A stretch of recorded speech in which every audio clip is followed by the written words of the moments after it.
عابدين ولأنادينك أين كنت يا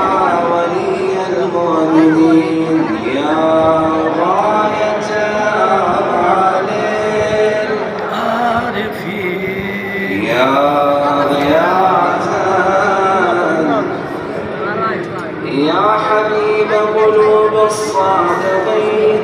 ويا إله العالمين أفتراك سبحانك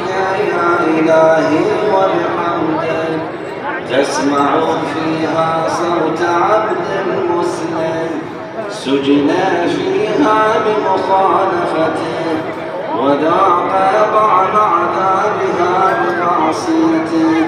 وحبس بين أطباقها بجرمه وجريرته وهو يضج إليك ضجيجا